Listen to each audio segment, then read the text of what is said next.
Nos da mucho gusto en esta mañana, a través del internet y las redes sociales, llevar a millones de personas ya ahorita en vivo, que están comunicándose y sintonizando esta conferencia a través del internet y de los medios de comunicación masivos, el libro de Daniel. Y nos encontramos en el capítulo 9.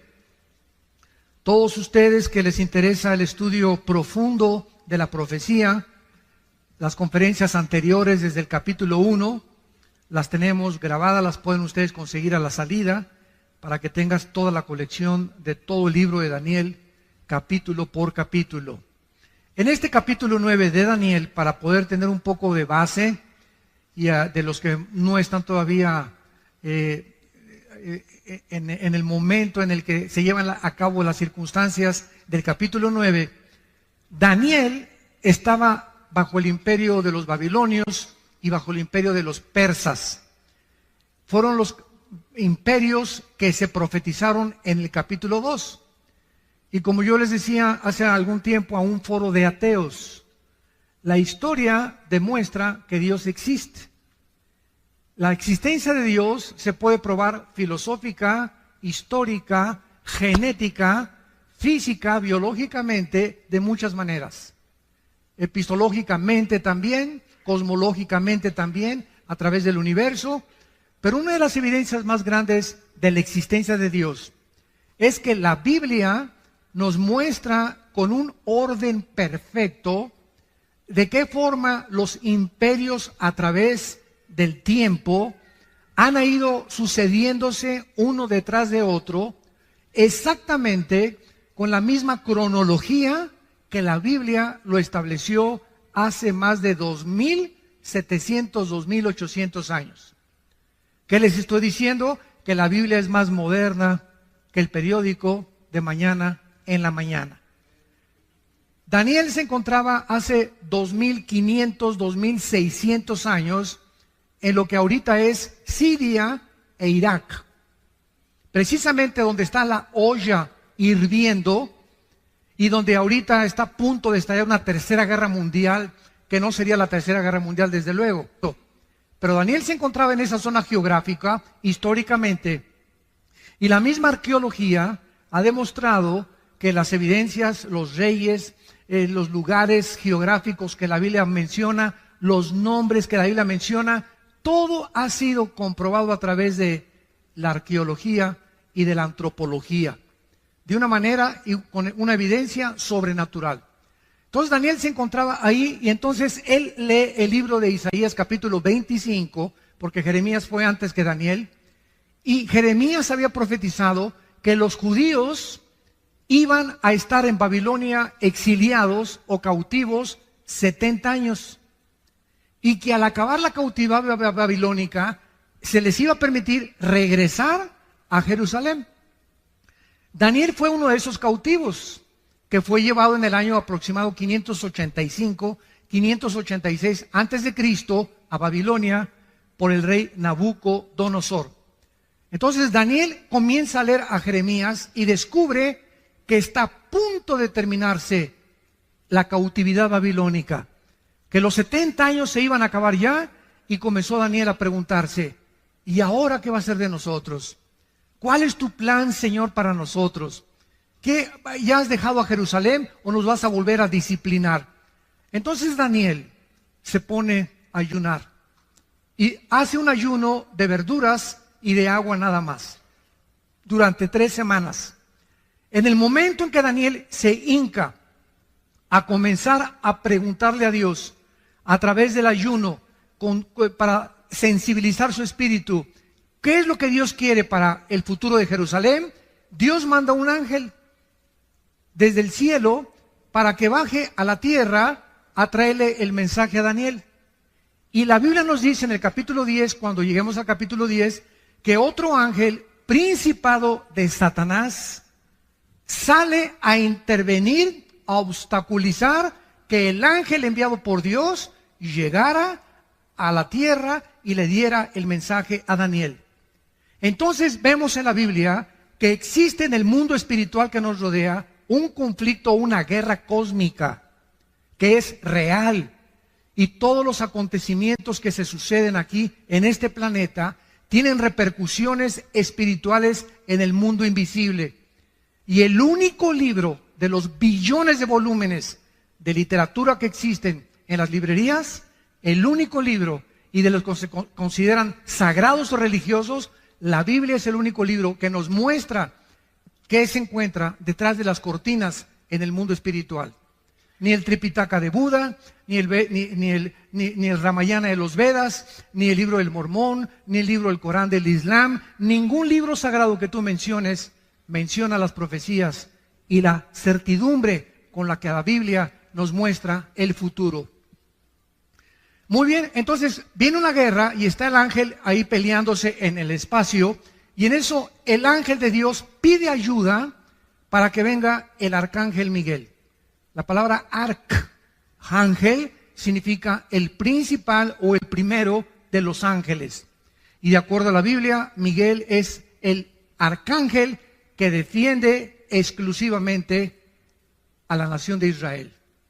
Está comisionado Miguel para poder defender a Israel. El de México no es Juan Diego, ¿eh? Porque alguien me preguntó hoy en la mañana eso. Dije, no, espérame tantito, ¿verdad? Ni siquiera históricamente ha sido comprobada la historia de Juan Diego. Bartolomé de las Casas, que fue de los misioneros más antiguos en el siglo, ¿verdad? 1600, 1700, que se supone que pasó este milagro, ¿verdad? Ni siquiera lo documenta en ninguno de los escritos que existen. Bueno, pero no vamos a ocupar de eso. Entonces viene una guerra espiritual. Y vemos nosotros que cuando los cristianos oramos, en el momento en que cierras tus ojitos, así como a la vez, puede estar en VIPs, puede estar ahorita, ir manejando, o en el momento que tú mandas un telegrama a Dios, o haces contacto con Dios cuando dices, Jesús, o Padre Santo que estás en el cielo, te pido que mi hijo que ahorita se acaba de ir, te pido ahorita que voy a llegar, dame sabiduría, te pido por esto, te pido por aquello, llévame con lo que tú quieras orar. En el momento en que tú te pones a orar, se desata una guerra. Se desata una guerra. Si había demonios que iban a tratar de detener en la carretera a tu hijo, en el momento en que tú despides a tu hijo y lo bendices, y le dices, en el nombre de Jesús te bendigo, y te pido, Señor, que lo guardes, inmediatamente responden los ángeles de Dios para frustrar e impedir y abortar tal vez un crimen, un asesinato o un accidente.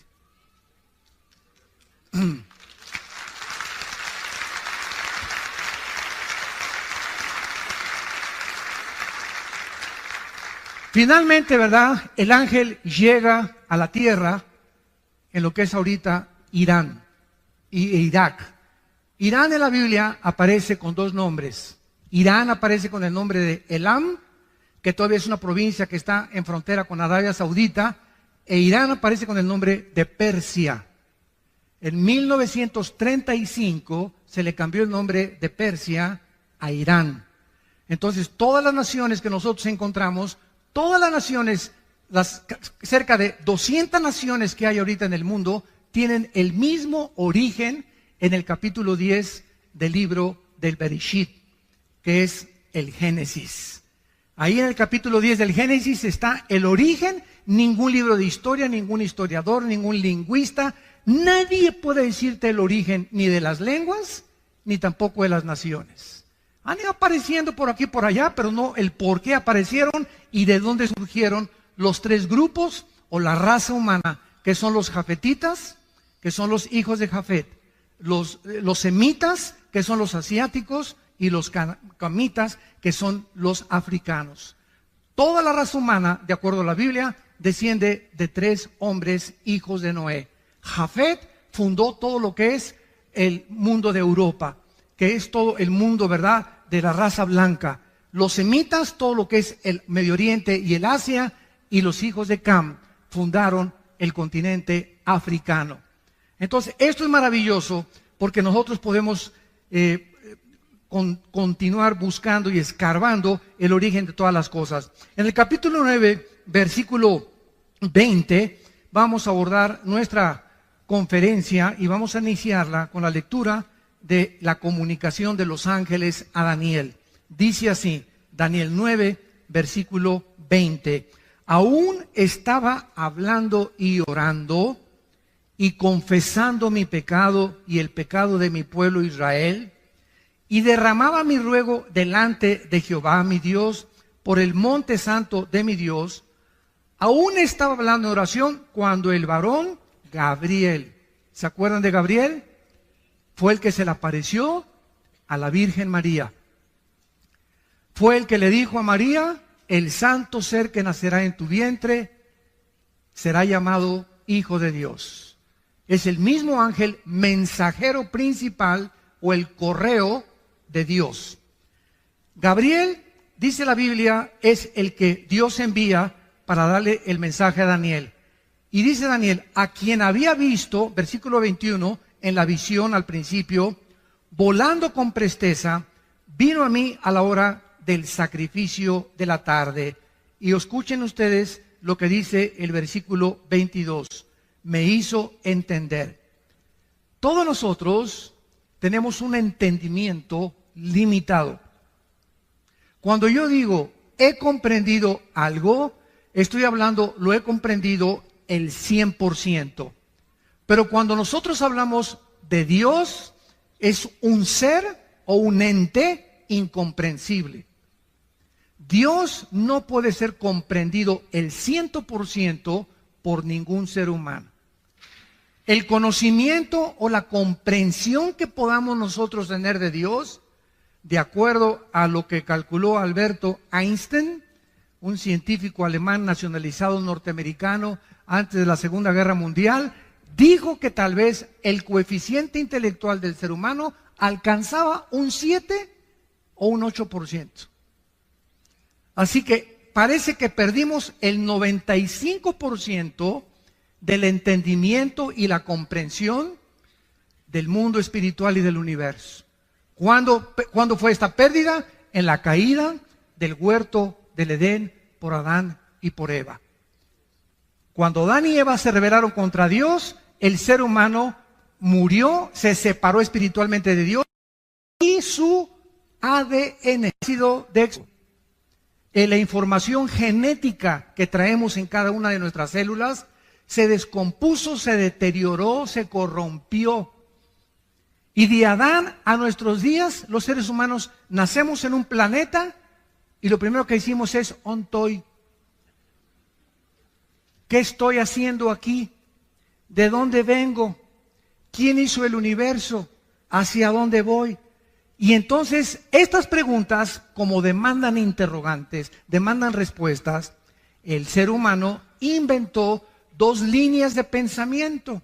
Una, las religiones. Todas las religiones, sin ninguna excepción, tienen dos factores comunes denominadores. Todas las religiones, sin ninguna excepción, buscan a algo o a alguien, las estrellas, las pirámides de Teotihuacán, la fuerza, el dios Sol, Neptuno, como tú quieras, buscan algo para poder congeniarse con esa fuerza invisible sobrenatural a través de las buenas obras. Todas las religiones enseñan, llámese mormonismo, catolicismo romano, judaísmo, todas enseñan que tienes que hacer algo bueno para ganarte al cielo. Y además, todas las religiones invocan o apelan a los sacrificios. Y vemos a la gente pues cargando cruces, yéndose a rodillas a la villa, golpeándose la espada con pales, etcétera, etcétera. Sería el colmo, ¿verdad?, que los cristianos digan, es que voy a ayunar para que Dios sane a mi hija. O voy a ayunar para que pueda Dios darle la escuela a mis hijos.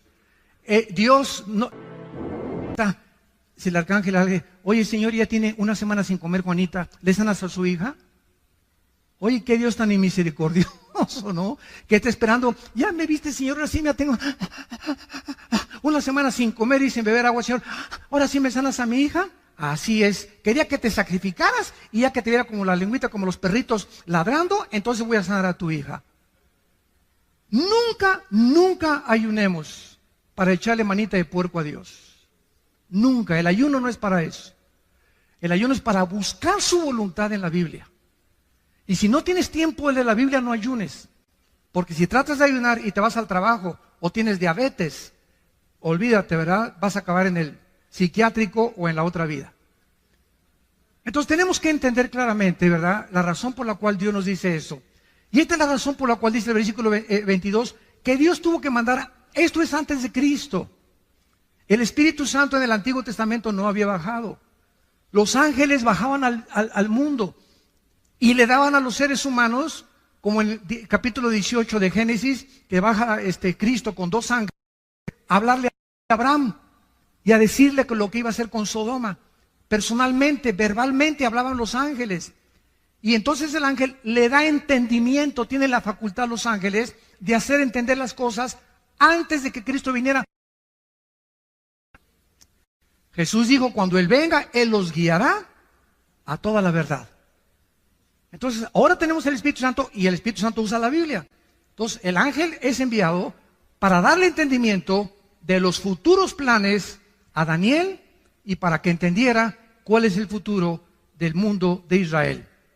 Y dice el versículo 22, y habló conmigo diciéndome, Daniel, ahora he salido, fíjate, para darte sabiduría y entendimiento, o sea, algo que Daniel no tenía, y algo que nosotros por naturaleza no tenemos. Todos los seres humanos nacimos alejados de Dios. Romanos 3:23, por cuanto todos pecamos y todos fuimos alejados de la gloria de Dios. Nacemos con entendimiento para las matemáticas, para la física, para la biología, pero nacimos con un entendimiento cero absolutamente de las cosas espirituales. Y como somos seres espirituales, buscamos a través de ¿qué cosa? De la brujería, cartas tarot, bola de cristal, invocación a los muertos, reuniones de mediums, invocar al espíritu de Cuauhtémoc, al espíritu de Achencha que venga, buscar a través de las manifestaciones místicas del budismo zen, de la meditación trascendental, comunicarnos con algo, con alguien, por la espiritualidad, porque somos seres espirituales. Tú nunca vas a ver un conejo así en el campo, y menos a Chita. Somos seres espirituales porque fuimos creados a la imagen y semejanza de Dios.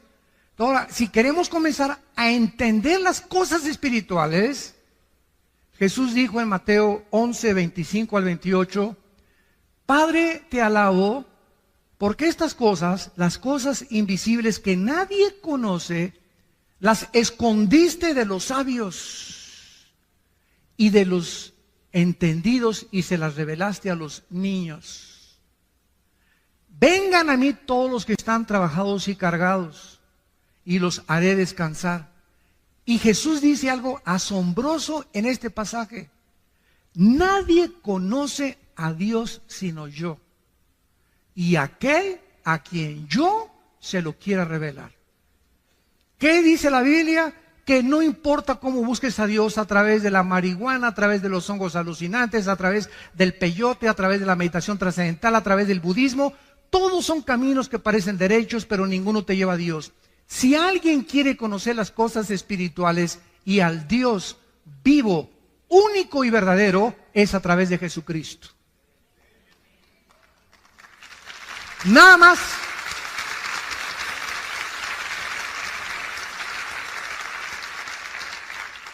Él descendió del cielo, precisamente, dice Juan 17, versículo 3 y 4, tú me diste, Padre, el poder de bajar al mundo donde están todos estos seres humanos con un entendimiento de un 5 o 6%, completamente ciegos de lo que es el mundo espiritual, de ti, Padre, y de todo lo que pasa en sus vidas, de dónde vienen, quiénes son, a dónde van. Y tú me has dado a mí el poder de bajar al mundo y darles vida eterna.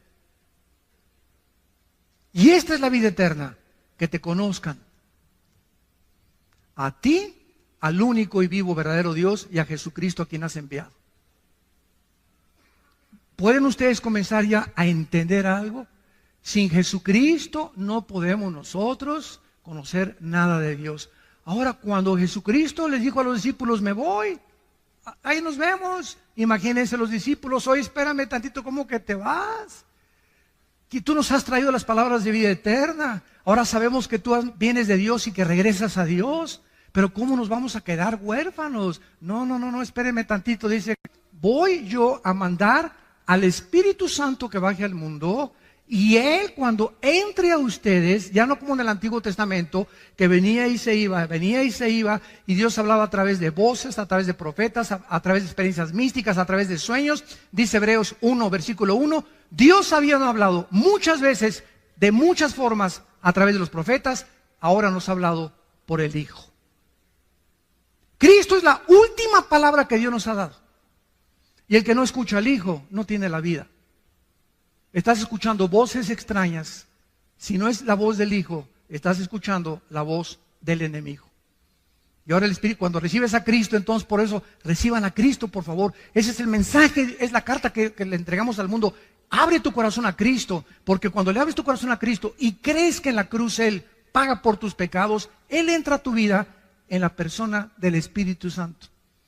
Y el Espíritu Santo te comienza a destapar la calabaza que tenemos aquí. Y entonces, como cuando llegas a una clase de japonés, puros signos y no entiendes nada. Ah, pero está el maestro japonés. Mira, esa es la A. Ah, si usted no me dice cuál es la A, yo no voy a decir, pues yo creo que esta es la A. No es lo que tú creas, es lo que es. Pues yo creo que Dios es así. Pues Dios no tiene esa chance que fueras así ni pensaras así. Pues yo pienso que Dios va a mandar a todos al cielo y que nadie se va a condenar. Eso es lo que piensa mi achincha también. Dios no nos llega a nosotros que nosotros determinemos cómo es Él. Él es el que nos quiere revelarse. ¿Cómo es Él? A través de su Hijo. Y una vez que tienes a Cristo, vienes a la Biblia y Dios usa nada más la Biblia. No usa ningún otro libro más que la Biblia. Y a través de la Biblia, ya con el Espíritu Santo, comienzas a leer.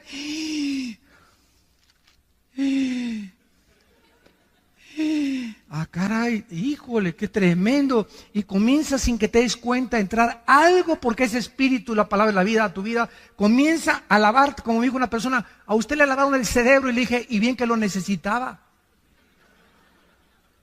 Pero un buen lavado que necesitamos.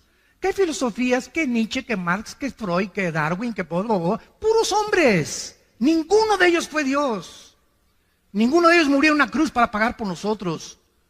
Es Cristo el único que Dios escogió para darnos a conocer al Padre. Entonces, esta es la razón por la cual necesitamos para entender.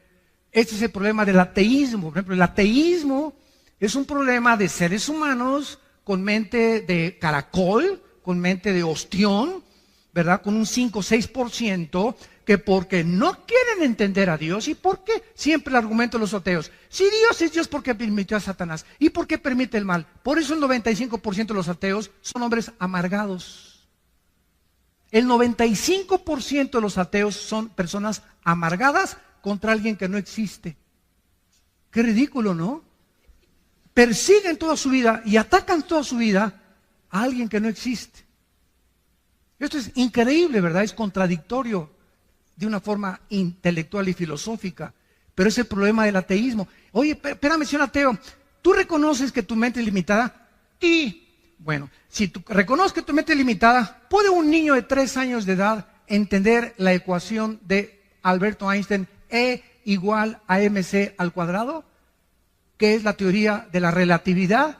No, pues tú eres igual que ese chamaco, cabeza y calabaza. ¿Quieres con tu mente limitada entender los pensamientos, suponiendo y asumiendo ya que existe Dios? Tiene que ser infinitamente superior a lo que nosotros nos podemos imaginar. Y si Él no baja y Él no nos revela y nos dice cómo es inútil tratar en nuestra limitación de comprenderlo. Es imposible. Y se dan cuenta por qué el ateísmo es una filosofía insostenible dentro de la misma lógica y la misma filosofía. Es ridículo. Es una soberbia impresionante. Es que si yo fuera Dios, bueno, pues no eres Dios. Cabeza de langosta. Le dice en esta oración, versículo 23, al principio de tus ruegos, le dice el ángel, fue dada la orden, Daniel. Y yo he venido para enseñártela, porque tú eres muy amado. Porque tú eres muy amado. Romanos 8, 28 y 29, ¿se acuerdan? todas las cosas contribuyen a nuestro bien, a los, no a todos, a los que aman a Dios. Si tú amas a Dios con todo tu corazón y con todas tus fuerzas, no hay nada que ahorita estés pasando, no hay nada. El problema que tú me digas que tienes ahorita, que no esté Dios trabajando a tu favor. Aunque ahorita parezca que las circunstancias están en tu contra, hay un mundo invisible espiritual en actividad de poder de Dios que está obrando, que esto que parece que está en tu contra, lo va a convertir Dios para tu bien. Sigue confiando en Él. Guarda silencio en Jehová y Él te concederá las peticiones de tu corazón. Tenemos que, y esto es lo que es la fe, ¿verdad? Entender que Dios está de nuestro lado. Si Dios con nosotros, ¿quién contra nosotros? Tarde o temprano José fue vendido por sus hermanos. Imagínense a José. Imagínate que tus hermanos te saquen a patadas de tu casa y que te venden, que te lleven allá a Tepito, que te lleven allá a Ciudad Neza. ¡Ay, llévense a que póngalo a repartir droga, póngalo a pedir limosna y que te corran de tu casa! ¿Qué emoción y sentimientos invadirían tu ser? La amargura y el rencor contra tu familia. Mi propia familia me escupió y me sacó y me corrió. Y lo vendieron a José y se lo llevaron hasta Egipto. Y ahí en Egipto entra a trabajar con el capitán, ni más ni menos, de la guardia del faraón. Y cuando el faraón, se va el jefe de ahí de Egipto, el faraón se va a un viaje, no misionero, ¿verdad? Se fue un viaje de guerras que tenían conflictos, se queda la esposa del faraón, ¿verdad? Solita, y le decían la leona del Lerma. Era una mujer insatisfecha sexualmente. Y agarra a Josecito, ¿verdad? Pepinillo, ven para acá, le voy a para maravillosa, para que se acueste bien con Tito. Y lo agrede, y lo agrede, y lo agrede a Daniel.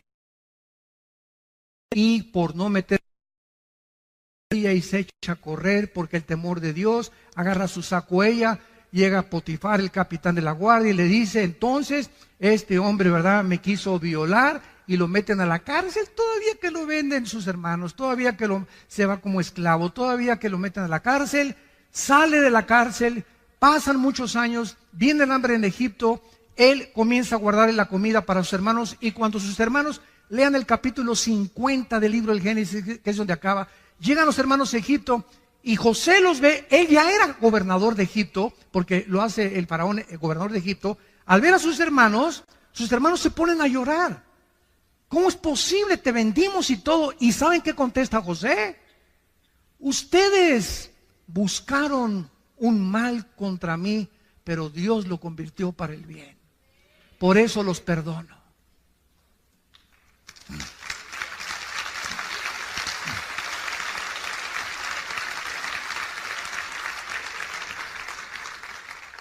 Cuando confiamos en Dios, no tengo nada contra ti.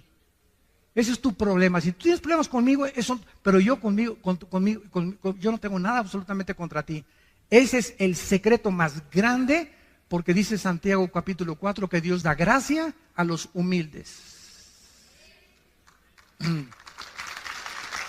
Muy bien.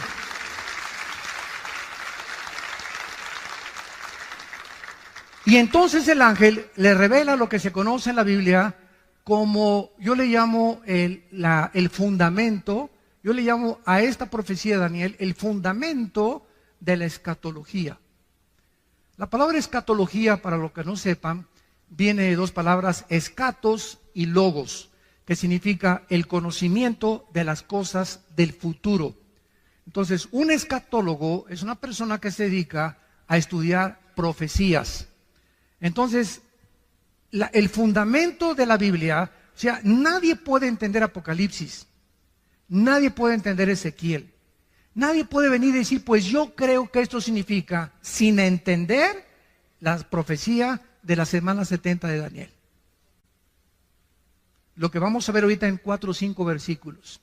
Es la profecía más espectacular y la que marca toda la cronología de toda la historia humana. Y la que nos hace comprender por qué ahorita Israel es el centro del ataque. Como alguien me dijo, bueno, ¿y ustedes por qué nada más Israel? No nada más Israel. Yo aquí siempre traigo el menorá, que significa la iglesia. El menorá es la iglesia, la luz, somos la luz del mundo, los cristianos. Y aquí tiene 7 palitos. El menorá es el candelero de los judíos con 7 palitos. ¿Por qué? Porque el de en medio es Cristo. Y si los otros 3 de un lado y los otros 3 del otro lado es la iglesia.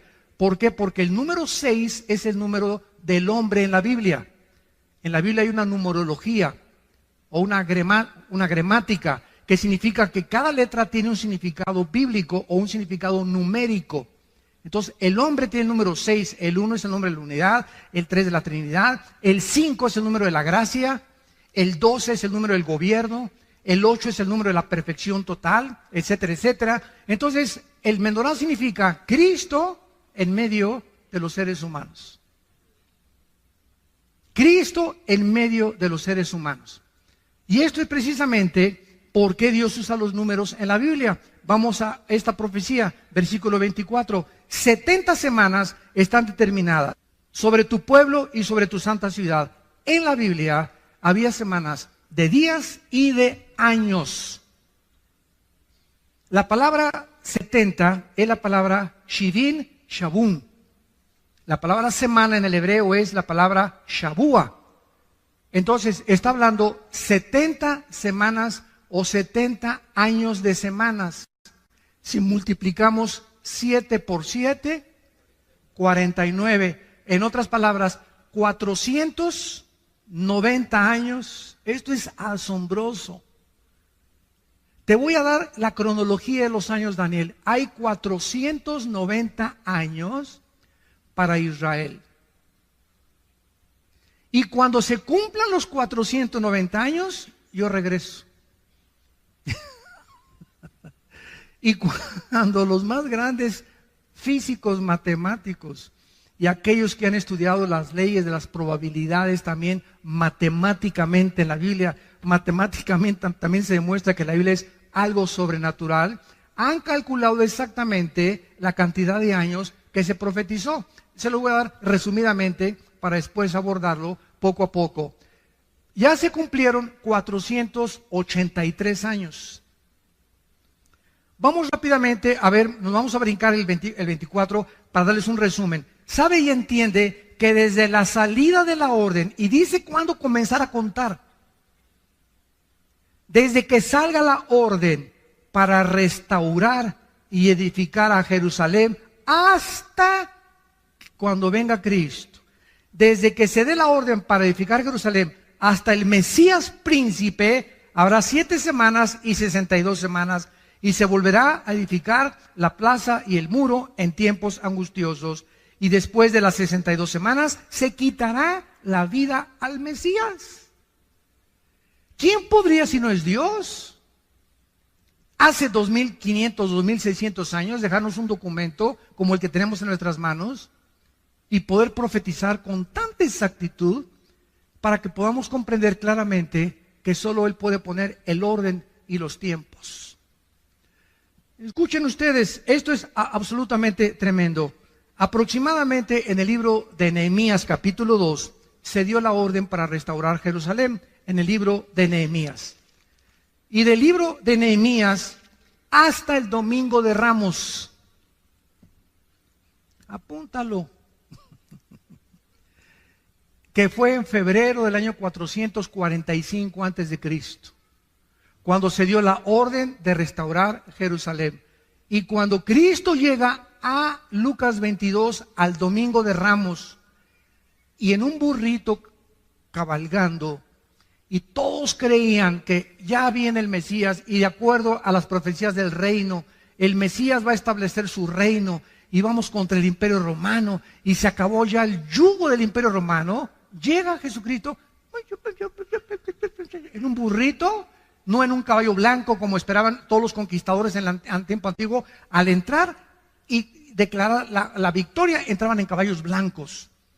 Eso lo hará Cristo hasta el capítulo 19 de Apocalipsis, cuando venga ya venciendo a todas las naciones con nosotros. Llega en un burrito Jesucristo y se para sobre Jerusalén. Y ahí enfrente, en Jerusalén, dice unas palabras tremendas en el capítulo 23 de Mateo, versículo 37. Se los voy a leer rápidamente. Jerusalén, Jerusalén, que matas a los profetas y apedreas a los que te son enviados. ¿Cuántas veces quise juntar a tus hijos, como la gallina junta sus polluelos debajo de sus alas, y no quisiste? He aquí vuestra casa os es dejada desierto.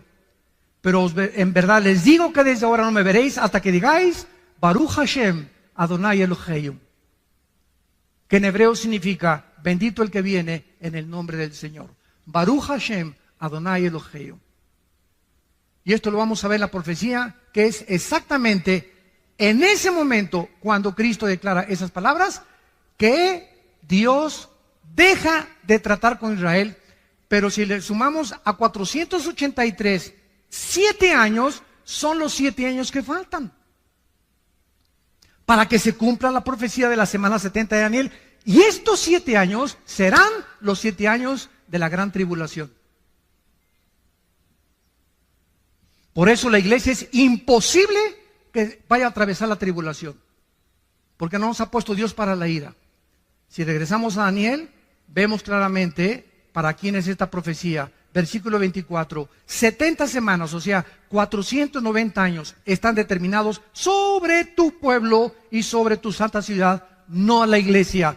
Ahí está el conflicto de muchas personas, o teólogos o escatólogos, que tratan de interpretar que la iglesia va a pasar la tribulación, o esto y el otro, simplemente porque no han entendido las 70 semanas de Daniel. Que eso es una profecía exclusivamente para Israel. Dios tiene un plan para Israel.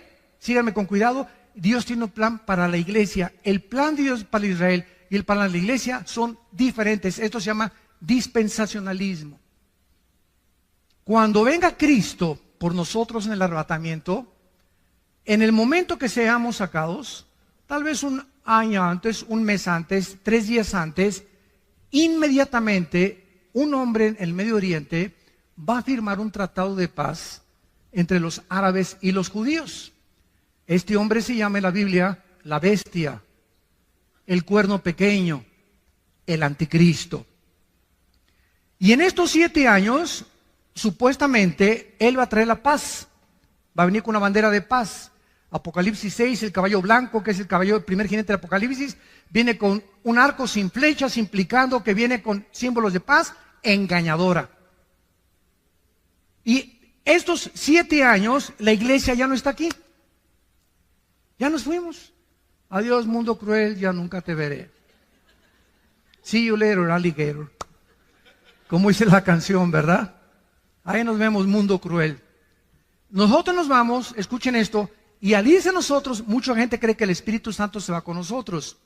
Pero el Espíritu Santo es omnipresente por el amor de Dios. El Espíritu Santo no puede decir aquí no está el Espíritu Santo. Es omnipresente, Él está en todo lugar, en todo momento.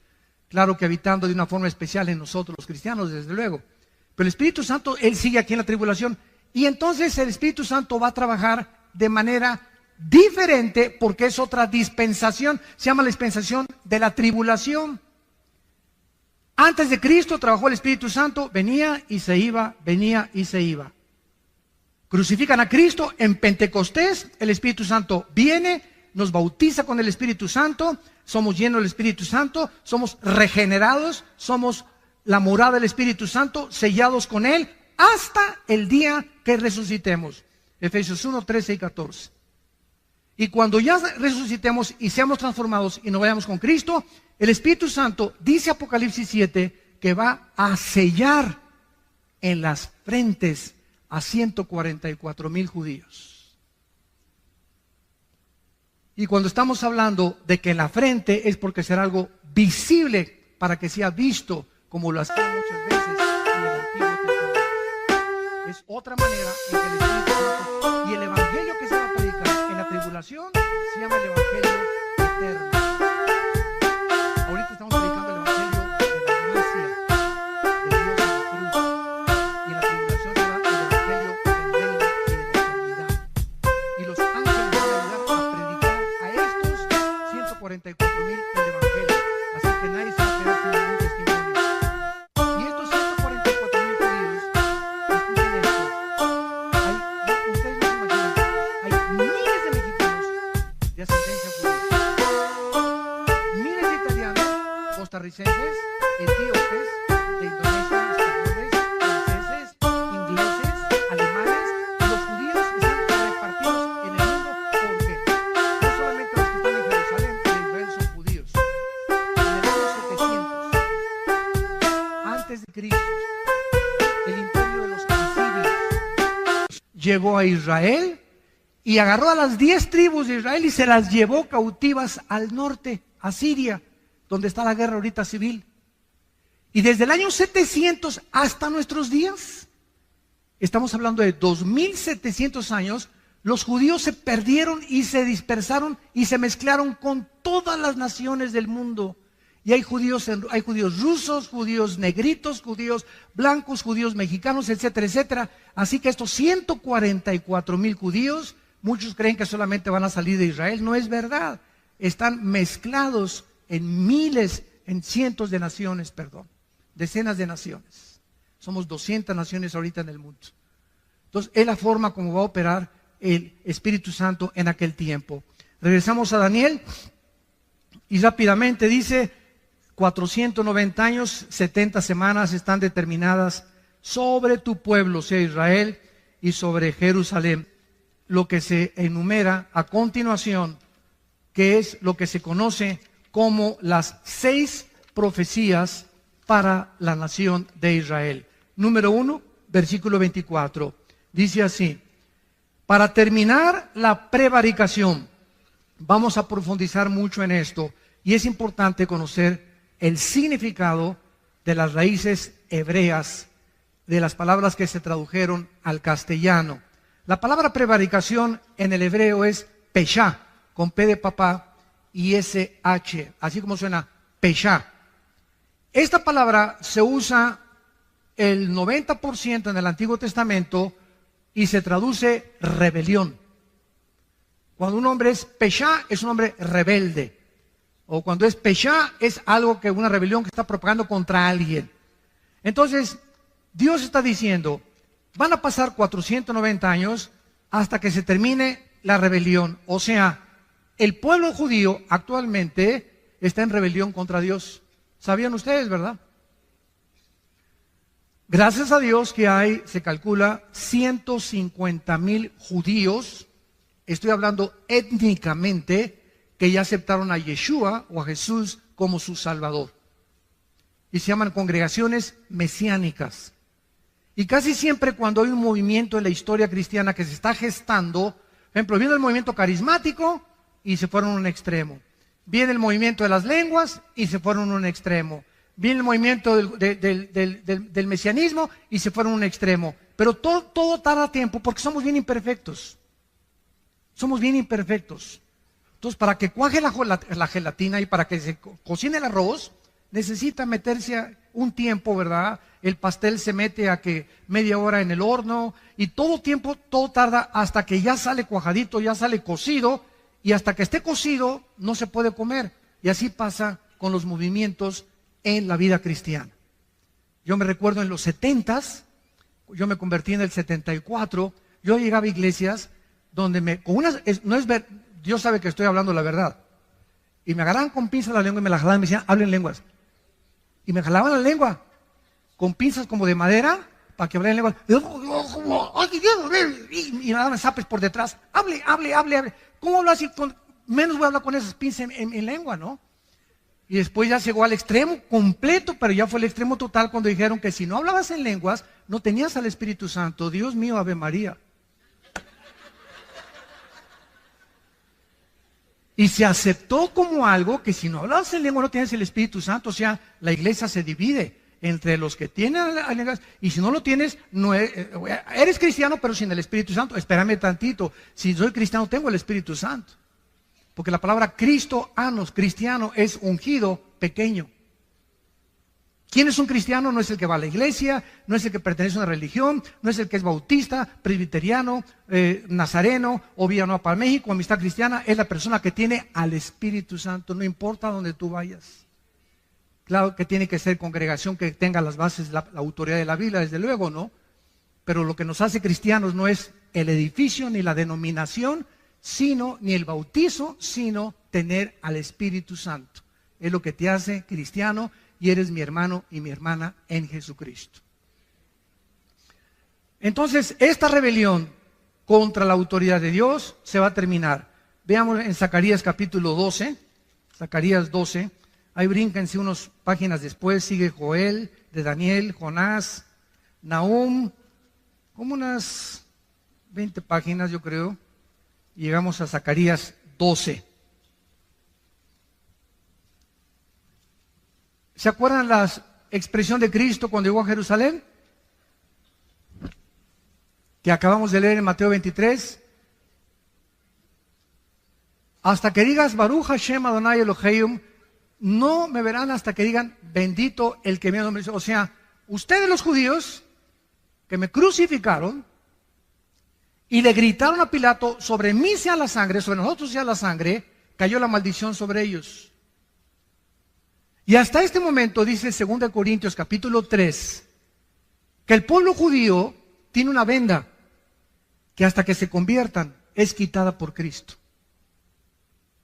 Entonces tú vas a Jerusalén, los que han ido, nos han acompañado en los viajes, mi hijo Alan acaba de regresar hace 2 semanas de Jerusalén, se llevaron como 40, 50, 60 personas. Si tú vas a Jerusalén o vas a Israel, vas a encontrar a cantidad de judíos vestidos de negro, con cairelitos aquí, con su sombrerito.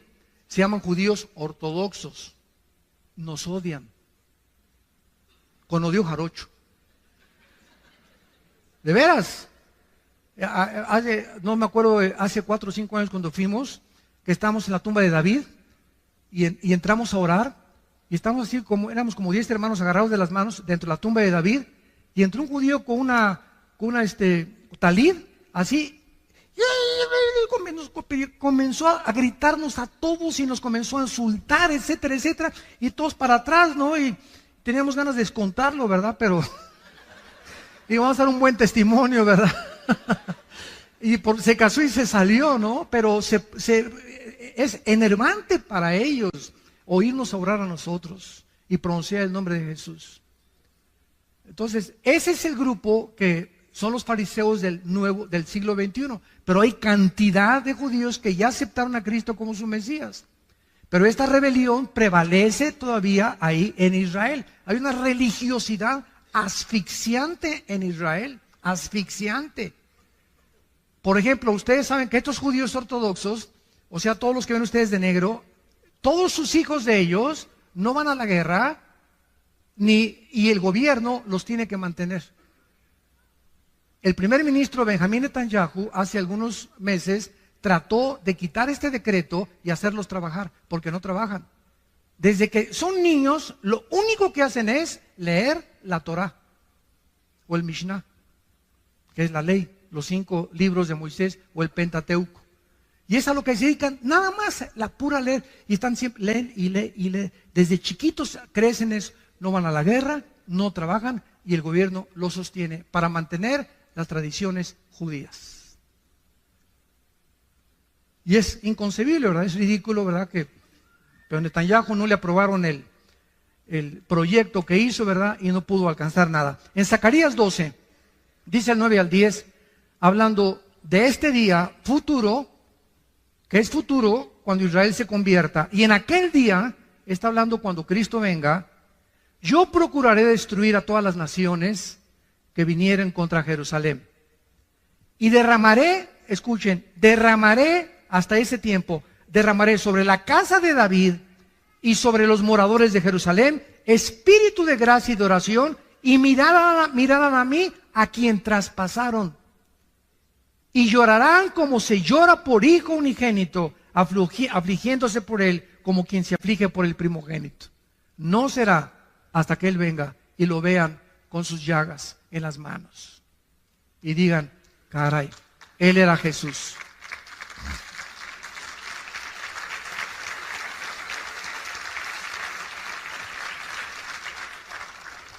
Vamos a continuar con este estudio, pero es impresionante la cronología bíblica, es impresionante el contacto que la Biblia nos da con el mundo que nos rodea, con lo que está pasando ahorita en el mundo con las naciones, y la comprensión que el Espíritu Santo nos da a los cristianos, que la gente privilegio que experimentemos, que nunca se manifieste en orgullo, nunca, nunca, nunca, porque pierdes la gracia de Dios.